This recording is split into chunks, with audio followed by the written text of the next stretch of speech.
folks, welcome to another episode of Film Study. It's time for this week's Friday Morning GM with co-host Vas Laricos. Vas, how you doing today? I'm doing okay, Ken. A little bit of a tough week for all of us, I think. Left searching for answers in a way after that loss to Kansas City. You know, it's tough when you have the 2019 team with all those young primo position players on rookie deals and you can't get over the hump. And then the 23 season, one of the best DVOA teams of all time, and you still can't get over the hump, but you just got to keep plugging away. Yep. And we did talk a little bit about whether or not this is a successful season or not. I think last week got a much bigger look into that coming on One Last Thing this week. So if you didn't, I'm not sure which one is gonna post first, but make sure you download One Last Thing also this week because we'll certainly be discussing that. But lots of news immediately following the season for the Ravens. A lot of it, somewhat disturbing, but I think is typical of extraordinarily well-run franchises that they can't keep an incredibly talented group of coaches and front office people together. Absolutely. We made note of that or predicted that a few weeks back. They assembled sort of the dream team, especially on the defensive side of the ball as far as position coaches and the front office. And, we'll get into it, but some of these folks I think were probably overdue for a job. And you put together a season like that, other teams want to try to steal what they can, borrow what they can, learn what they can, and you're going to suffer some attrition. Absolutely. So let's get to the first name first, and he's obviously the biggest, is Mike Macdonald, gone to Seattle on a 6-year deal. I'm happy Seattle's in the NFC. This is a dynasty building move to get a 36-year-old head coach. If it doesn't work out, they'll lose millions of dollars, maybe $20-30 million in terms of the money they spend on Macdonald. Would be my guess. He would be about $5 million a year he'd be making in Seattle. To command a 6-year deal on his very first opportunity at head coach is a remarkable accomplishment by him, and really a symbolizes exactly where he's thought of in the tiers of NFL coaching. Yes, completely agree. I believe one of the national reporters said through the interview process, the teams were saying he was like a defensive Sean McVay, just the whiz kid mastermind, just had, checking every single box. It's a tough loss. And I know a good portion, maybe up to some, I don't know what percentage, but a good portion of the Ravens fan base thought that maybe now was the time to insert Macdonald as the head coach and push Harbaugh to the side. I can see the pluses and minuses of either decision. Either way, I think you're going to expect or project some level of defensive regression next season because he was that caliber of coordinator. There's other reasons to expect defensive regression when the team is as good as it was. Oh, so, sure. I mean, and not to mention that they're also losing a bunch of players. So it'll be a combination of factors. But it's like in a lot of ways, it's like saying we expect regression after Lamar's great second year, his MVP year. And there are still people out there saying he's only going to get better. Well, no, right. He's not going to only get better. He's actually going to take a big step backwards statistically because there's nobody ever been at this level before. So yes, anyway. Yeah, I think if Macdonald came back with every single position coach and every single player, you'd still expect regression. So yeah, it's an outlier type of season. Yeah. So we go into this next year, and there were potential internal replacements. We've heard now several hours before the show that Zach Orr is the guy, which is a little bit surprising to me that he's the guy. I mean, I thought maybe Denard Wilson was the guy. Does it now make you believe that Denard Wilson's departure might have been tied to the fact that the Ravens probably had a very set internal succession plan, and they said Zach's it if Mike leaves? I'm not sure I would go that far. Maybe Denard he just liked the opportunity in Tennessee. I'm not sure exactly if they denoted that to the coaches before the whole process started. I was a little bit surprised that it was Orr instead of Anthony Weaver, because Weaver does have more experience play calling. And Orr is a younger coach, but we're not in those meetings. We don't know what kind of play calling and schemers they are. And at this point, I think you kind of have to trust John Harbaugh and Eric DeCosta's judgment of selecting Orr, hopefully with that in mind, because Harbaugh is supposed to handle the leadership motivation portion of it for the most part, and the coordinator is more the schematic guy. Yeah, I agree, and in that sense, Weaver is kind of duplicating something Harbaugh. If you've ever seen just Anthony Weaver talk, he's just a very natural leader. And I don't know how he is with scheme. I don't know how Zach Orr was with scheme. We'll find out. I didn't know how Wink Martindale was with scheme when he came here. I think the Ravens lost one of the guys that they would have considered this last week when Jesse Minter went with Jim Harbaugh to the Chargers. And that was a pretty big opportunity there, maybe to get another young coordinator. But something about hiring in-house is good. First of all, it doesn't take as long. You can just get it done. And I think one of the encouraging things about what's happened is I don't know that they knew for how long they knew Mike Macdonald was leaving, but to have a plan in place right away is nice. Now, I wouldn't avoid, going through the process of hiring and looking under every rock for really good coordinators. But when you think about it, the Ravens are kind of a little bit late to the party here. And so they already lost out on Minter because they're still playing in the postseason. Minter was not technically signed until after that, but they probably lost out on a lot of the potential discussion for that. With Denard Wilson, I'm not sure where he fit relative to Orr, but if I had to guess, I'd have to say that Orr is being taken over Weaver. Then there's probably Orr was also the choice over Wilson, because you'd think otherwise, if Wilson were really their first choice of those three, that they'd have said something to him ahead of time, that they'd have let him know, this is it. And it's the freaking Baltimore Ravens defensive coordinator position. I mean, this is one of the best jobs to trip into if you had a chance ever. No, basically no defensive coordinator here has ever really failed. Even Madison, who is often brought up as the guy. I mean, he's 2 years of a very top defense in the league. Did he maximize it? Maybe not. Still very good defensive coordinator. He's the worst they ever had. And then you really have to decide. Was Dean Pease, the guy who stayed around for 6 years, has a long NFL resume and whatnot? Is he a bad defensive coordinator? No. Yeah. Well, he's gotten jobs at other teams after he left. He quasi-retired and then went on and beat the 2019 Ravens in the playoffs with the inverted cover too, right? I personally was kind of hoping for Wilson because I do personally prefer scheming it up back to front on defense. But I think you gotta trust your judgment with this. I will say that with Macdonald departing, I think there's probably pretty good chance he could take somebody to be his DC and his OC, maybe T. Martin, I heard, as a potential OC. I think there's still 5 defensive coordinator positions available at this time, now that the Commanders just filled theirs just right before we went on here. I don't even recall the gentleman's name. Makes me wonder, is Anthony Weaver, now that he's been passed over twice, is he looking for greener pastures? Yeah, I'm afraid that might be the case. So, I hope not. I hope he stays with the Ravens. But on the other hand, I'm not sure how quickly he'll be a DC here when you hire a guy like Orr, who's younger than he is. Right. It just doesn't seem very likely. So I think Orr's about a decade younger than him, right? Because Orr came in around 2013 or so with the Ravens. And Weaver was 2002. 02. Okay. Yeah. So he's a full decade younger. Yeah. So it's one of those things where it's just not an ideal position to be in. If you're in any job, you wouldn't really want your boss to be 10 years younger than you and have their whole career in front of them while you're wondering, how do I move up from here? So sure, it does make a lot of sense. I think that also applies to the change in the front office, the big change, because DeCosta's a young man and Joe Ortiz was sort of blocked, and he bided his time.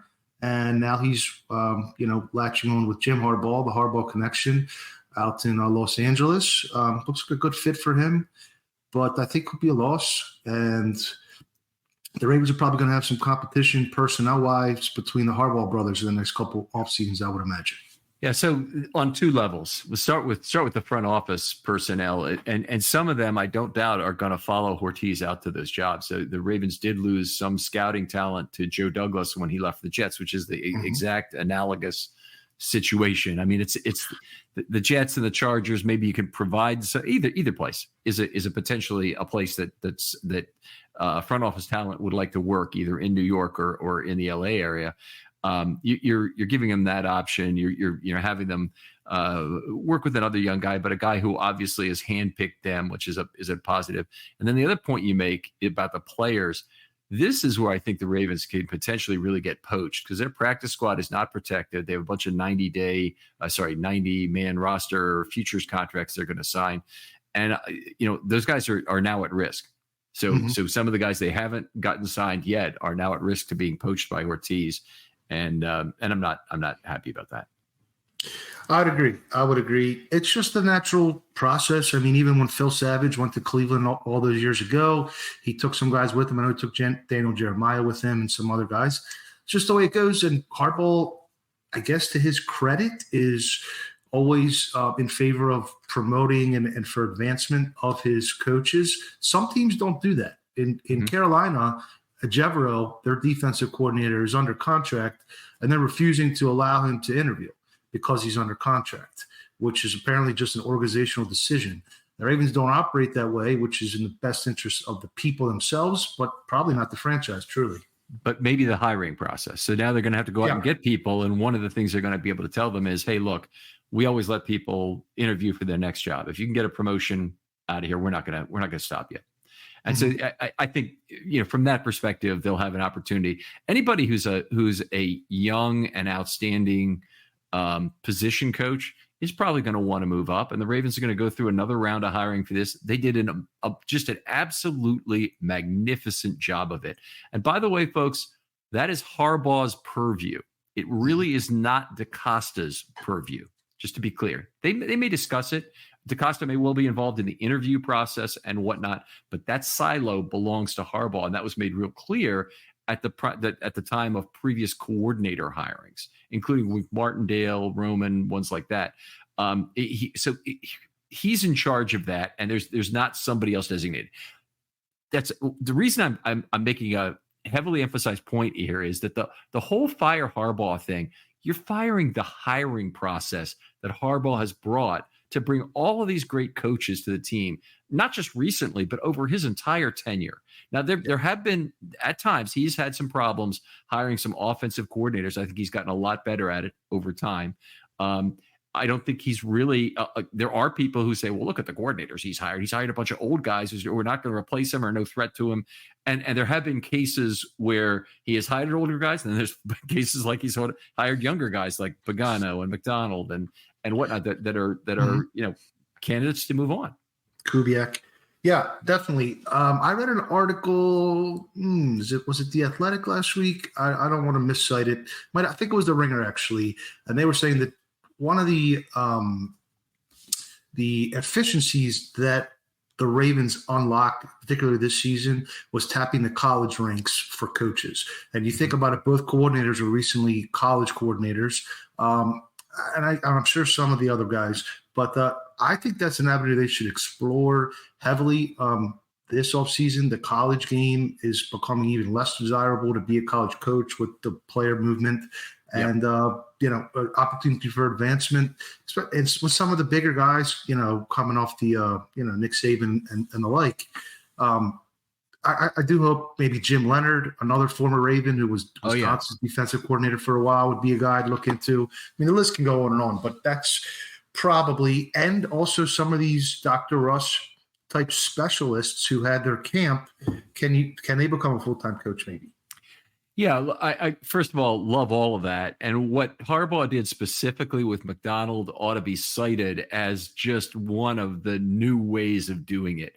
Is send a really talented position coach to be a defensive coordinator at some program for a year for an internship. See how he does it. Obviously, he succeeded tremendously at Michigan. Jesse Minter succeeded after him there as well. And they became, immediately hireable at the NFL level. So Harbaugh's a very, very amicable guy. He's a very I think he relates well to other people. I think it'd be easy for him to find that sort of a relationship. It doesn't have to be with a lot, but if it could be with 2 or 3 different Power 5 schools, I think it'd be fantastic. Yeah. Tennessee, Oklahoma, and somewhere in Florida State, right. Say, if 3 programs that he's working with, and you have the ability to exchange personnel, he's always going to be on the winning end of that. Anybody he sends down to quote unquote AAA to get their edge on. He's going to be in great shape to get them back, and then also, hopefully there'd be potential to hire off of that person's staff. Yeah, definitely. And, they brought in Willie Taggart, who was the running backs coach last year, who was former head coach at Oregon and Florida State. Just back to the DC and head coach and succession planning, because that was kind of came fast and furious this week. McDonald latches on. Then we spent about 20 hours discussing candidates, and now someone's hired. And this was before we were talking with some folks on a space, Garnett and Chris and Yuri and a lot of guys. And some people were making the case that Mike McDonald actually would be more of the stability, bring that aspect potentially, because as you said, he is a younger guy that could potentially build that next dynasty. My pushback against that was that I think if you're going to make that move, I would like an offensive-minded coach. If you look at the 2 coaches in the Super Bowl, I think that's probably the way to have the most sustainability in the NFL these days, is to have one of those really elite Andy Reid, Kyle Shanahan, and now with Ben Johnson sitting in Detroit for the 2nd year in a row. That was kind of my one thing against it. So we'll see how much longer Harbaugh has. It's probably going to depend on who he continues to hire. I'm good with either system. I'm good with the coordinator as head coach system with Reed or with Tomlin effectively has that deal, although he's really in charge of the defense, even though he might not be calling the actual plays. Whatever it might be, I'm okay with that. I'm also completely okay with having leader of men at the top of the organization. I think that's what they get from Harbaugh and the hiring practices that go with that.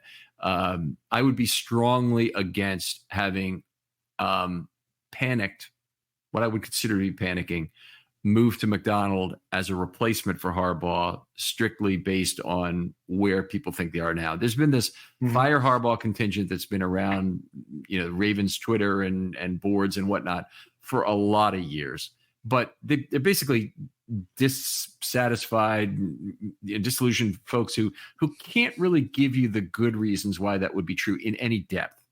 I don't believe that there's enough information out there about McDonald, the head coach, because he has no experience at it, to understand just how good he'd be at things like hiring assistant coaches and whatnot. And by the way, one of the things about Harbaugh hiring you could point to is that the guy he's hiring is not completely worried about Harbaugh being around 10 years from now. They might be worried about him being around for the next 3 or 4 years if they've got a real, want to get there right away, or this is their time is now. But, a lot of guys he's going to be able to hire are some of the younger, great people. A 32-year-old, position coach who's going to be a 35-year-old, coordinator at some point. Those guys are totally available to Harbaugh at this point. Good point. Very good point. So, we'll see. But I do think they're probably going to potentially lose Greg Lewis, I believe, interviewed, who's a wide receivers coach. Yeah. I believe he interviewed for an OC job. I think a few less of those still available, maybe 4 or 3 at this point. And then Chris Hewitt, I would probably expect him to maybe be some sort of, that co-defensive coordinator, but just that one step down. I think he's considered technically the passing game coordinator, but I expect he will be a central piece of Orr's, staff if they can hold on to him. I think at this point they got to try to hold on to as many of them as they can. Right. Well, at least those guys have a history of working together. So, that should be part of it. Now, always people are going to think about their own careers and try to decide, does it really make sense to be working for my friend who's 2 years younger than me kind of thing? But it's I would hope that Orr's relationship, Orr, very relatable guy. Mm-hmm. The difference between him working with a linebacker like Patrick Queen and Rob Ryan working with a linebacker like Patrick Queen is night and day. That is the extreme ends of the spectrum of relatable and non-relatable coaching. No, I think Orr's probably now with this promotion. I mean, what's he been a position coach for only 3 years, right? I think so. And now 18, he had to retire, right? I think, yes, because Anthony Levine, they went back to some dime play in 18. By the way, that's something about Orr I wanted to talk to you about. So you got Orr, a 3-down linebacker for his career, even though it was fairly brief, and he had his 4th year, he had to quit the game effectively, and who was good and played under Pease, and Pease loved him as a 3-down linebacker next to Mosley. And you have McDonald's committed nickel defenses last year with Patrick Queen, and the fact that he coached Patrick Queen. Now he's gotten Trenton Simpson, who will presumably be the presumptive starter at weak side linebacker coming up. Do you see this as a team that possibly could adapt back to the dime, or do you think it's less likely with Orr being a linebacker himself than it otherwise would be? I do think it's less likely. I had that note written down, not quite worded the same exact way, but I am a little bit apprehensive that a former will over prioritize that position. Right. And I just don't want to really more than that. I don't want them to revert back to, we have to stop the run first before more than the pass. I think that was the genius of McDonald the last year and a half. Stop the pass first, stop the run second. After a long time, I'm sure that was a tough decision to pitch to Harbaugh and Bisciotti and Ozzie, especially Ozzie. But I hope they don't go back there, because I think they're onto something with stop the pass first and let them run a little bit. Yeah, I do too. And I think there have been other teams we've already seen that have kind of picked up on that. Kansas City is built back to front also. And the New England teams were of a lot of the Belichick era. So, I think it's reasonable to look at this and say that's a good way to go now. I'm specifically all of the money they can unlock at that dime position. I certainly don't want to be spending draft capital there at will.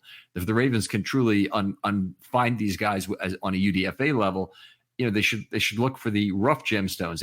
Not everyone has to be a diamond coming right out of school. Pick the guys who can help you in some way at that will position, because there's lots of guys who can combine to be very effective. Definitely. That's, I think, one of the big keys to the offseason is going to be not overspending at linebacker and at running back, because you just have other places, and those are the two easiest positions to find competent play. But just to finish the point I was making earlier, I think Orr is sort of on the D'Amico Ryans fast track potentially, because, well, first, they both play the same position, and it's sort of, I think he was kind of thrust into that role in a similar fashion. And he kind of has that persona that get in your face, get pumped up, exuding confidence and, aggression. So maybe that's something down the road that will be beneficial to the Ravens as far as compensatory picks, as well as enticing higher qualified candidates to work underneath of him, thinking he's not going to be here forever. Yeah, that's always good. And, okay, the Rooney Rule being what it is, I don't want to get into a racial debate over whether the Rooney Rule is doing 100% of what it should be to improve the number of African American coaches and create more equality in the NFL and that thing. It's definitely creating some additional opportunity, because everybody talks about it in terms of hiring the most talented young African American coaches to get them the best chances to get compensatory draft picks down the road. And I think that will be a focus this offseason. I think it already has been with coaches like Orr and Denard Wilson, Lewis at wide receiver. You mentioned his name just a minute ago, the quarterback coordinator. Raheem Morris. There's another one, but how about Ryans, D'Amico Ryans? D'Amico Ryans, but I'm talking about on the offensive side for the Ravens, the passing game coordinator, but who became the quarterback's coach. Oh, quarterback's coach. T. Martin. T. Martin. Yeah, T. Martin. Yeah. Tennessee quarterback. I'm getting to that age where I forget names a lot, and I hope people will forgive me for that, but it happens to me a fair amount. So no worries. I do the same. So that's not the end of the line here in terms of people the Ravens lost. They also lost, I do not know how to pronounce his name for sure, but I'm going to call him Corey Krawick, the analytics guy, to the Chargers. The analytics area obviously is opaque to people like me. They don't have anyone that's public facing in any way, shape, or form, but we do know they have a very strong analytics department. And I know one of the guys they actually could not find a job for, and how talented he is. It amazes me. They've got to have amazing talent in that group. So I don't know how significant a loss it is, but anytime you let a person like who comes from the Ravens analytics department outside the building that other people wanted, the assumption has to be, one, that they're central to the process, and two, that they're probably taking some secrets out of the building with them. That's true. That is true. Yeah, I didn't think of that one. I have a lot of confidence in the Ravens to adequately staff their analytics department. I also have a lot of confidence in them to continue the succession plan in the front office, the personnel to replace Ortiz. I don't recall their names, but Jeff Z identified two up-and-coming guys. And that they've been through that process, throughout the course of the franchise, obviously. I think positional coaches on the defensive side, that's going to be a challenge to find equal quality. Yeah. Yep. I don't doubt you for a second. It may be that somebody like Chuck Smith comes in, leaves his mark, moves somewhere else, gets paid even more money, kind of thing.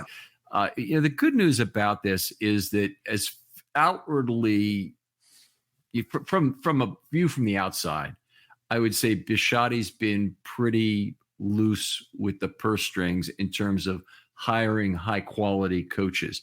Now, I don't have anything to compare that to. That's just my impression of it. It could also be that working with the Ravens and knowing what a great organization they are is so good on people's resume that they may say, I'll take 98% of what I get somewhere else, or 93% of where I get somebody else. So I can't say that for sure, but I think that we did have one of the coaches working that lived right around the block from us, and I know that when he was here, this is Rick Neuheisel.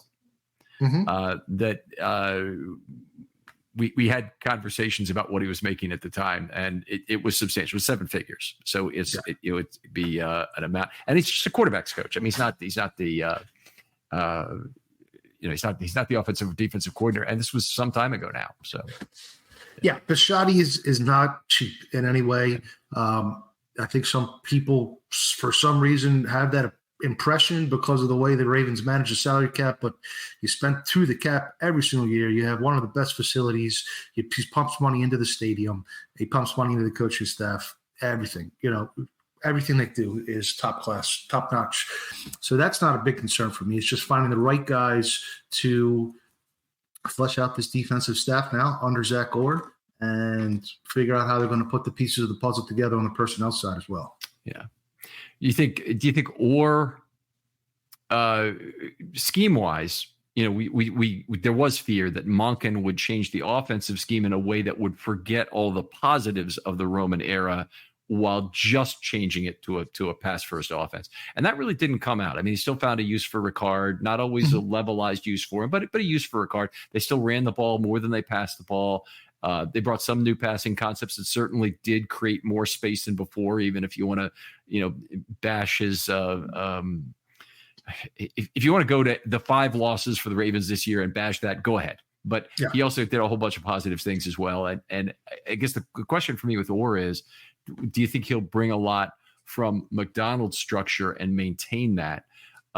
Because I think the other position coach is also quite familiar with it and probably in a good position to maintain that. Yeah, I would certainly advise to retain as much as possible. I think it's probably going to be a pretty similar scheme, just maybe not quite as dialed in as far as the deceptive pressures and the disguised coverages.